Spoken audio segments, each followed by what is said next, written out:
Section 1.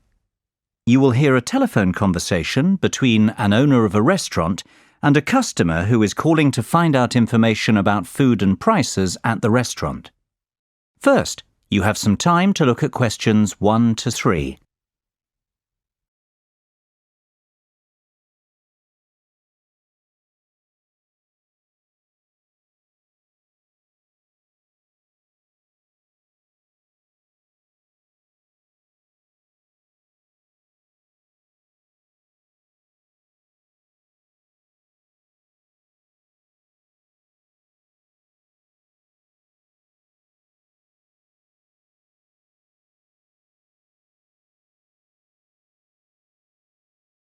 Now we shall begin. You should answer the questions as you listen, because you will not hear the recording a second time. Listen carefully and answer questions 1 to 3. Hello, Bellucci's restaurant. Sam speaking. How may I help you? Hi, my name's David Marsden, and I'm calling to ask about the offers I saw on the website for your restaurant. I'm thinking about organising a party for a friend's birthday. Yes, Mr. Marsden. What information would you like to know? You can call me David. Okay, great. So, David, what can I help you with? Well, first of all, I wanted to know if the 50% offer that you have on for certain dishes is valid for weeknights as well as on the weekend. The party may take place during the week, you see. Well, there are many dishes that are 50% off on weekends, and only a small number of dishes are 50% off during the week. For example, the spaghetti bolognese is 50% off on whatever day you come in during this month, and lasagnas and steaks are 50% off on our most busy days, which are Saturday and Sunday. Would you be able to do a discount on the lasagnas if there was a large group of people coming in during the week? We can only do a 25% discount, but we can do a 50% discount for large groups on any dessert you have with the lasagna. Well, that sounds like a good deal. There are many other offers that we have on at the moment as well. What about drinks? Are there any discounts on drinks? Yes, of course. For every 3 bottles of house red or white wine ordered, you will get a bottle free. So that is 4 bottles of wine for only about £25. If you order 2 bottles of champagne, you will get half a bottle free of charge as well. That sounds like a really good offer. Which house wine do you stock? Most restaurants have French house wine and sometimes Spanish, but I think most of my friends will want to drink Italian wine. We normally serve French as the house wine, but we will be able to find a nice Italian one instead if you prefer. That would be great. What about champagne? We will probably order at least 2 really good bottles. How much would a good bottle cost? Well, you're in luck, because the champagne used to cost £25 per bottle, but now it's only £20 per bottle, so you'll save £5. Before you hear the rest of the conversation, you have some time to look at questions 4 to 10.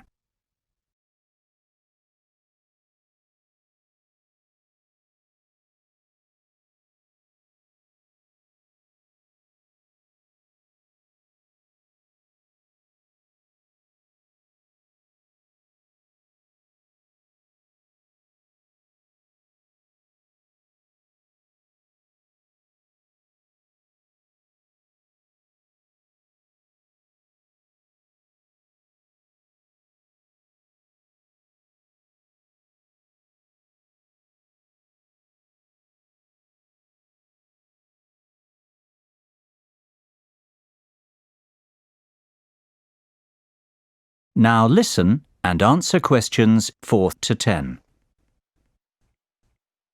That sounds like a good price based on my experience. Now, what side dishes are on the menu that could be ordered with the lasagnas?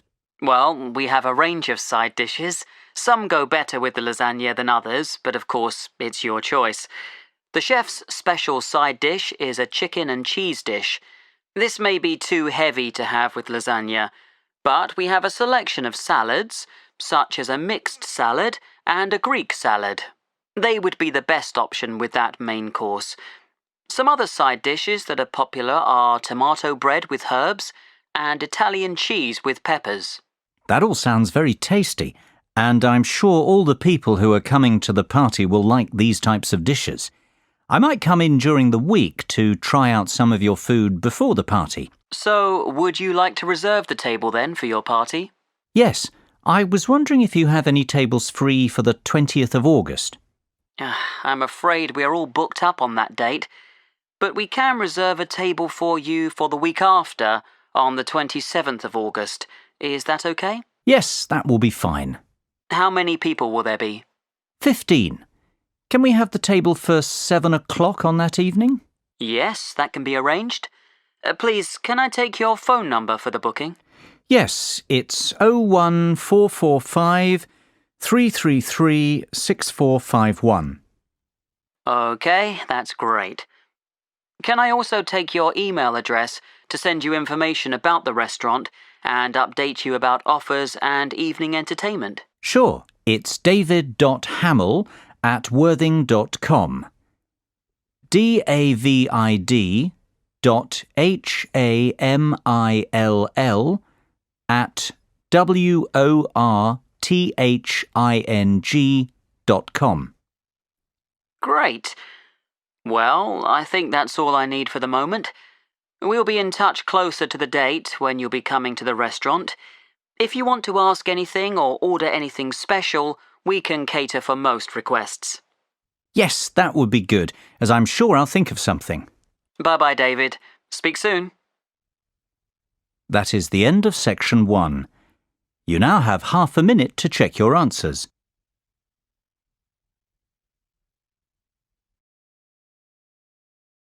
Section 2. You will hear an extract from a talk about the history of tennis. First, you will have time to look at questions 11 and 12.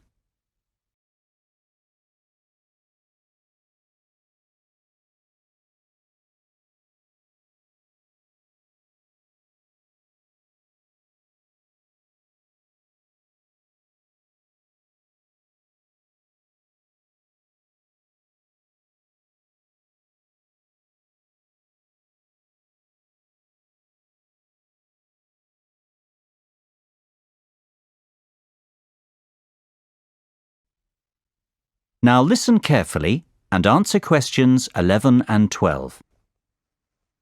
Good afternoon and welcome to the programme. Today we have a special programme about the history of tennis in this country, and we also have Steve Mackay in the studio, the all-time great British tennis player, to give us the lowdown on some interesting facts about the sport and other great tennis players. Steve, obviously tennis is one of the most popular sports broadcast on TV today. Can you tell us about the early days of tennis?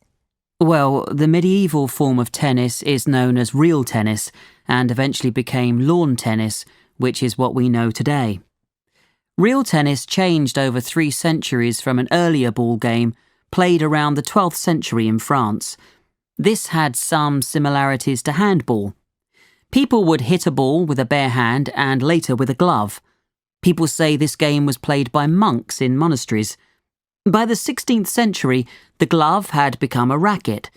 Real tennis spread in popularity throughout royalty in Europe and was the most popular in the 16th century. Before you hear the rest of the conversation, you have some time to look at questions 13 to 20.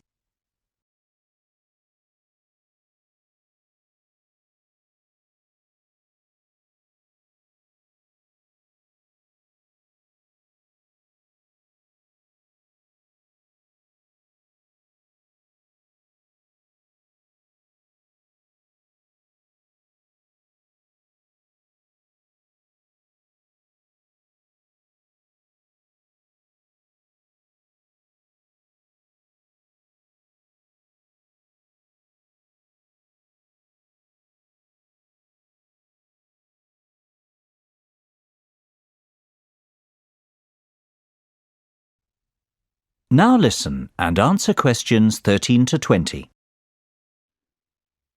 It's amazing how the sport has changed then over time, and how technology has helped to advance it with the state-of-the-art tennis rackets that we have today. So, what about the players who will go down in history as the best at this sport? Who do you think will be remembered on the Wall of Fame? Well, obviously I have many favourites, and all tennis players have different styles and will be remembered for different aspects of their game. The first player, though, that has to be mentioned is the great Bjorn Borg. He will go down in history due to the fact that he won 11 Grand Slam singles titles between 1974 and 1981, 5 at Wimbledon and 6 at the French Open. Born in '56 in Sweden, Borg became the youngest winner of the Italian Championship just before his 18th birthday, and 2 weeks later, he was the youngest winner of the French Championship. Borg is the only player in the Open era to have won both Wimbledon and the French Open in the same year more than once. Another very important tennis player is Boris Becker. He was born in 1967 in Lyman, West Germany, and he is a 6-time Grand Slam singles champion. Since he retired in 1999 from the professional tour, media work and his personal life have kept him in the headlines. An interesting aspect of his career is the fact that he was the youngest ever male Grand Slam singles champion, winning Wimbledon at 17 years, 7 months. Moving on to our next great player, we have Pete Sampras. He was born on August the 12th, 1971 in Washington, D.C., and during his 15-year career, he won 14 Grand Slam men's singles titles. His flair for the game was evident at age 3 when he discovered a tennis racket in the basement of his home and spent hours hitting balls against the wall. His parents are of Greek origin. He has given some truly unforgettable performances on the court over the years. The final player I will mention is the great Andre Agassi. He was born on April the 29th in 1970 in Las Vegas, Nevada. During his career, he won 4 Australian Open titles, 1 French Open, 1 Wimbledon, and 2 US Open, which gives a total of 8 Grand Slam titles.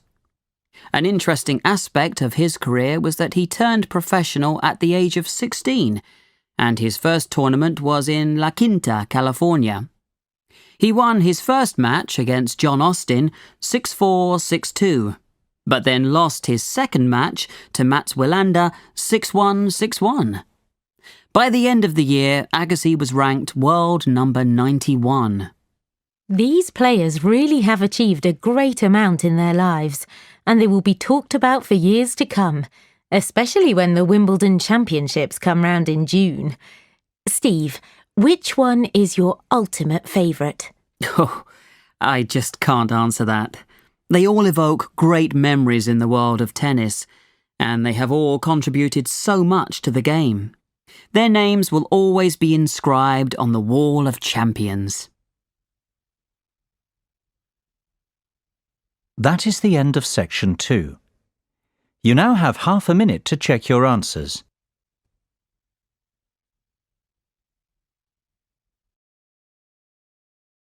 Section 3. You will hear 4 students discussing a conference they want to organise at their college. First, you have some time to look at questions 21 to 27.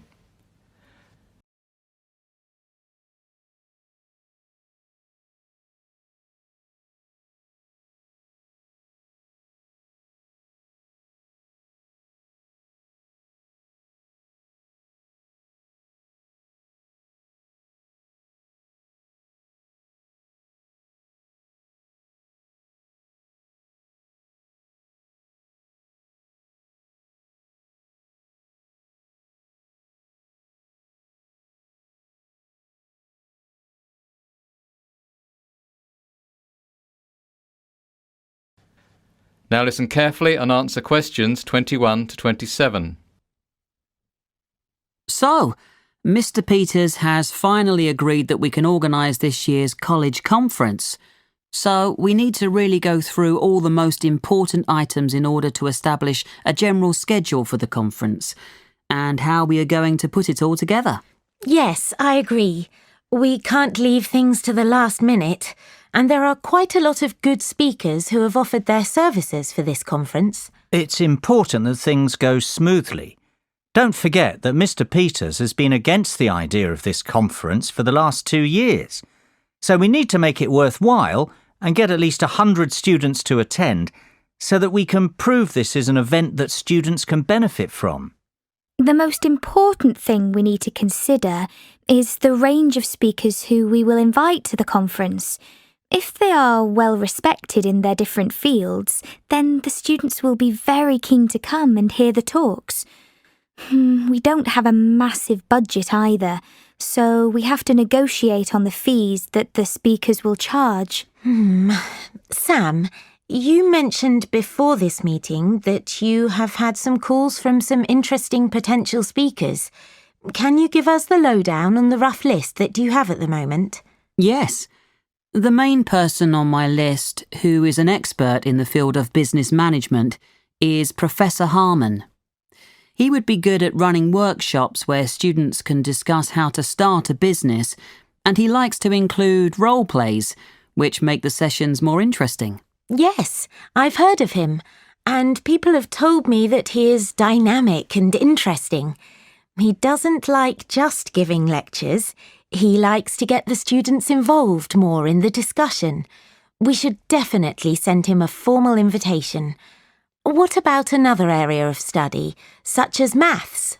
Well, I have done some research on Mr. Steve Bishop. I heard about him because my brother went to see him give a lecture at a university in his area. Apparently, he is well respected among many universities in England for his knowledge in the field of maths. He has even done some research with some famous mathematicians. My sister studies maths at university, and I think he came to her university too to give some extra lectures. He would be a good one to keep on the list. I could send the invitation to him if you want, Sam. That would be great, thanks. We have speakers now to talk about business and mathematics, so it would be a good idea to invite someone who is an expert in an arts subject, like English or drama. I haven't actually got any ideas for arts subjects. Well, I'm planning to do drama at university, and I know of a lady who is the head of drama at a well-known university. Her name is Sandra Bolton. She would give some drama seminars where students can discuss aspects of theatre and production in smaller groups. I also know a professor called Mr. Max Wallington. He is a professor of English literature, and he would come and give a lecture about Shakespeare. I'll send invitations to Miss Bolton and Mr. Wallington then. Great! That's 2 art subjects covered then. The final main subject area we need to think about is science. Dave, you want to study biology at university, don't you? Do you know of any professors we can contact? Well, there's the famous Professor Sean O'Brien. He's done quite a lot of work in the field of genetics. I'm sure all the budding scientists will really want to come and hear him speak. As well as this, there's the mad scientist Jeff O'Hara, who is very knowledgeable about Albert Einstein, and he can come and talk about his famous theories. Perfect! Now that we have some speakers in mind to cover the main areas of study, we need to think about the administration and organisation of the conference. To start with, we need to send the invitations out to all the speakers we have agreed on school-headed paper. Kate, Lucy and I will take care of that. Dave, would you be able to contact a photographer to come and take pictures for the newsletter that will be printed after the conference? Yes, I know a good photographer who's come to the college for some other events. I will contact him as his photos were of really good quality. Lucy, would you be able to order the food and drinks? Which caterers do you think we should use? We don't want to spend too much money. We have about £400 to cover food and drink for 100 students. We need a selection of finger food and soft drinks. I will contact Flying Fish. They're quite cheap and they will do some discounts for us, as we've used them before at the college. Don't worry, Sam. I'll sort all that out. Excellent. We've covered a lot for today. I will book the main college hall and rooms 10, 11, 12 and 13 this week. I think we need to have about 2 more meetings before the conference. The next one we'll schedule for Wednesday the 6th of June. Can everyone do that, or would Thursday the 7th of June be better? The first date you said is fine with me. Me too. Yes, that's fine with me as well. Before you hear the rest of the discussion, you have some time to look at questions 28 to 30.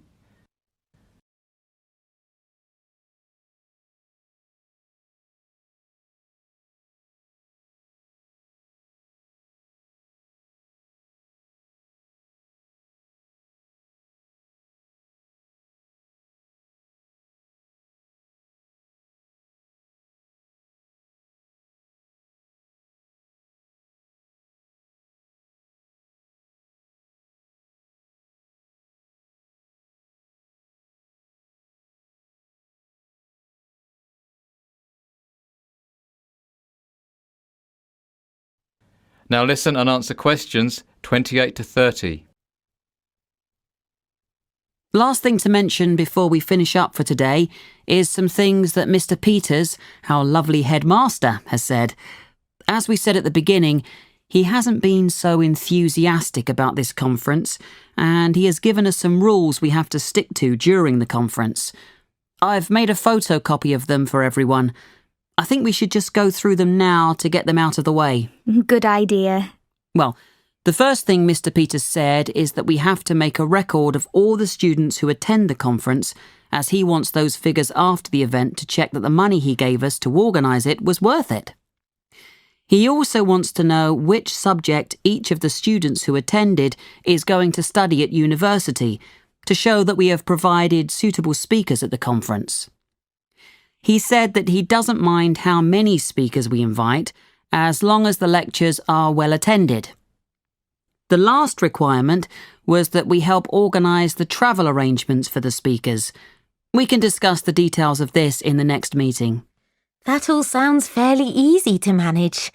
Did Mr. Peters not say anything about tidying up the hall and the rooms after? I would have thought that he would have said something about that. That wasn't something on the list. I could check with him, but the cleaners who clean the college on a regular basis might tidy everything up. They would just have to be paid a bit more. I don't think the conference will produce too much mess anyway. It would be good to get some help with all that anyway. Yes. So, that's everything then. Let's go for lunch now. I'm starving. We can speak about the next lot of things at the next meeting. That is the end of section 3. Now you have half a minute to check your answers.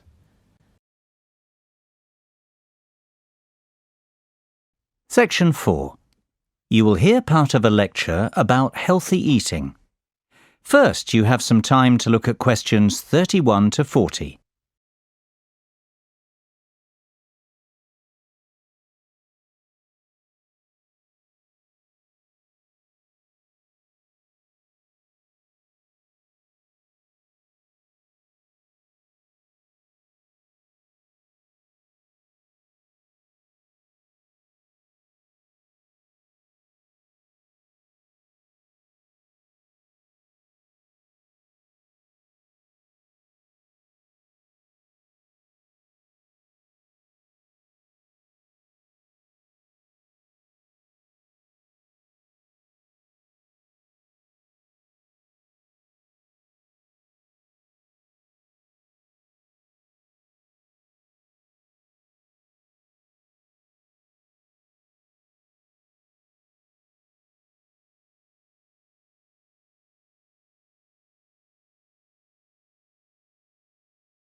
Now listen carefully and answer questions 31 to 40.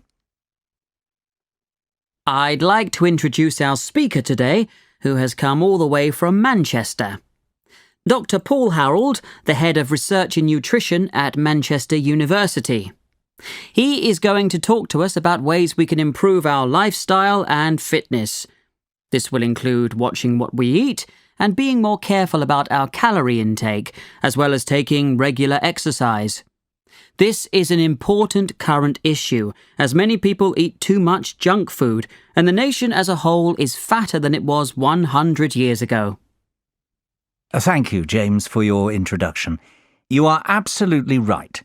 Statistics show that the nation is heavier than it used to be, and this is due to the long hours that we work and the lack of time we have to prepare healthy meals that are low in fat and sugar. There are some simple steps everyone can take to help improve their general health. Maybe lose some weight first. In the long run, it could lower your cholesterol and blood pressure. The first thing to do in order to check that your weight is healthy is to work out your body mass index, or BMI. This is a tool that can help you find out if you are a healthy weight for your height. Obviously, the height of a person will affect what weight they should be. To work out your BMI, you should take your weight in kilograms and divide it by your height in meters.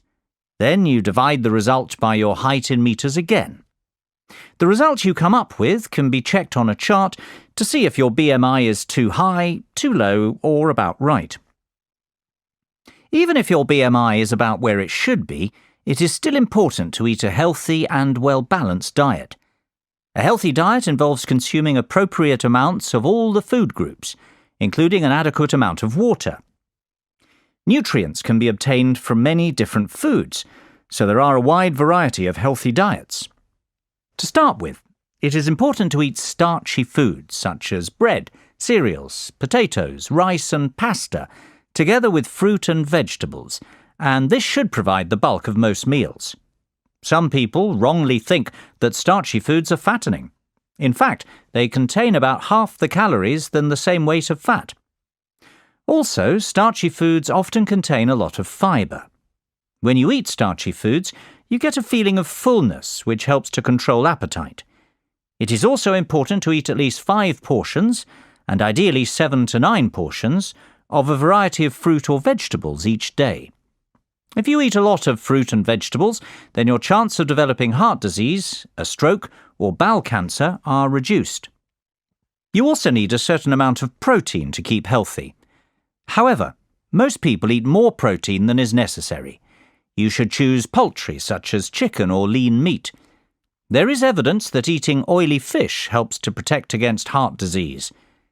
It is probably the omega-3 fatty acids in the fish oil that help to reduce build-up in the arteries. Aim to eat at least 2 portions of fish per week, one of which should be oily. Obviously, what we eat is highly important, but it is also crucial to do regular exercise, as it strengthens our heart, tones our muscles, and is also good for the mind. We're increasingly living in a world where physical activity has stopped being a day-to-day part of our lives. We have domestic appliances to wash and dry for us, and cars to get us around, and with the decline in manual labour, many of us spend our working days sitting at desks. Adults should do a minimum of 30 minutes moderate-intensity physical activity 5 days a week. You don't have to do the whole 30 minutes in one go. Your half hour could be made up of 3 10-minute bursts of activity spread through the day if you prefer. The activity can be a lifestyle activity, such as walking to the shops, or taking the dog out, or structured exercise or sport, or a combination of these. But it does need to be of at least moderate intensity. For bone health, activities that produce high physical stresses on the bones are necessary. Well, I hope you've learned some interesting facts from this talk, and that it will help you to change your lifestyles for the better. Thank you for your attention. And I believe that James has some handouts to give you on this subject. James. That is the end of section 4. You now have half a minute to check your answers.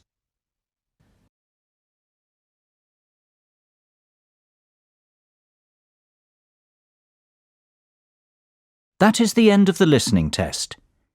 In the IELTS test, you would now have 10 minutes to transfer your answers to the listening answer sheet.